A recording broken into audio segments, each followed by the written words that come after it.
Well, shalom, friends. This is Daniel, and it's been a while since I've done a Eye on Israel update. Forgive us, we've been quite busy and involved. If you don't know, Devorah had a very serious foot injury, and she's been needing a lot of care, and so been involved in that, and just a lot of other things in preparation for the trip, which I actually am now speaking to you from the United States. I arrived a few days ago, a little bit jet lagged still, and God willing, Devorah will be here Tuesday morning, and we will commence our current ministry trip, traveling quite a bit around Texas and also into Arizona, and then back to Texas again before we return to Israel in December. But I just wanted to bring you a quick update about events in Israel. Don't know if you've been following the news, but once again, the situation with the Gaza border has erupted, and as typically is the case on Fridays, because Friday is the day of prayer for Muslims, and that's typically when they end up gathering, demonstrating, sometimes rioting, and what have you. And so, the perspective on this is kind of difficult to come by for some people, but I'm going to give you my perspective. And this may not sound like something you might expect to hear from me because I am a godly man and I want to see peace. Okay, but we have a situation where there is virtually no ability to come to a agreement with Hamas and the Gaza Strip. Why? It's not because Israel isn't interested. It's not because the Jewish people don't want peace. The reason is because we are dealing with a group of people who are theologically committed to the destruction of the nation of Israel and the annihilation of the Jewish people, period. Their holy book, the Quran, commands it. It's there for everyone to see. As a matter of fact, if a fundamentalist Muslim does not adhere to the strict tenets of the faith, which includes killing the enemies, especially the Jews and the Christians. And by the way, as far as the fundamentalist Muslims are concerned, an enemy is one of their own who doesn't adhere to the tenets of the faith. So yes, a secular Muslim can be killed by a fundamentalist Muslim. So this is something that a lot of people are not aware of. Find it very difficult to comprehend, especially those of us who live in the West, or those of you who live in the West and have civil laws and civil liberties and common courtesies and things like that. It just simply is not part of this Islamic society, period. And so it's very difficult to comprehend for a lot of people. Many Christians have passions about wanting to witness to Muslims, and I caution that because you need to be very careful of where you go in that society. Unless you have some very dear friends, if you take off and go on your own into a Muslim enclave and you don't have protection, you could be at risk. It's a very serious endeavor to do that.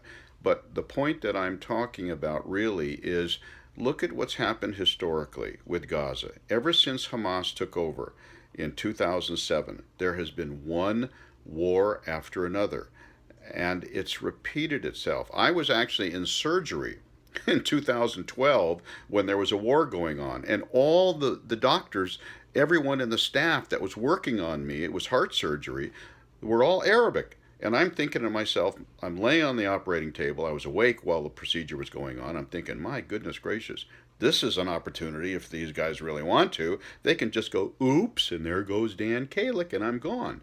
But thankfully, they were good folks, and a lot of the Muslims are very decent people. I'm not trying to indict them all, okay?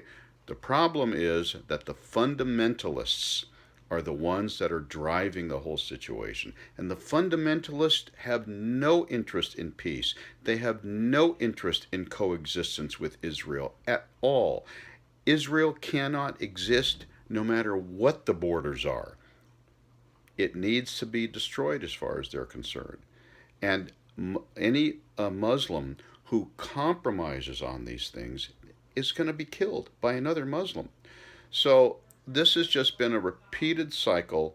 There's battles, and then there's a ceasefire, and then there's a tenseness which goes on, and then eventually Hamas breaks it by, attacking someone or sending a rocket or a incendiary balloon or what have you, and it's just been going on and on and on and on.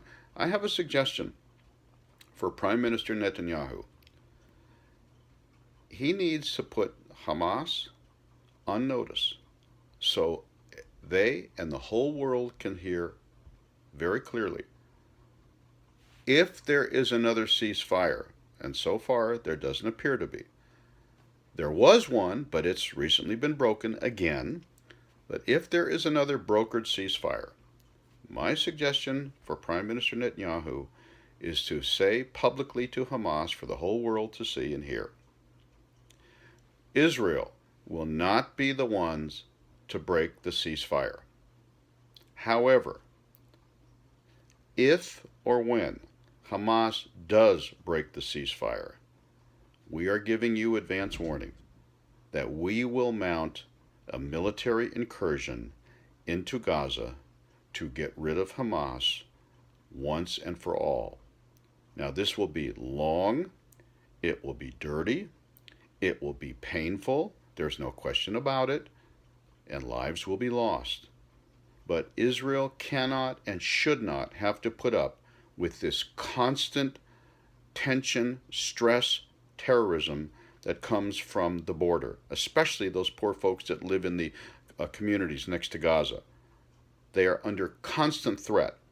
In Cedar Oak, if the siren sounds, residents of Cedar Oak have 15 seconds to get into a bomb shelter. Can you imagine living your life knowing that at any moment you have no more than 15 seconds to get into a bomb shelter?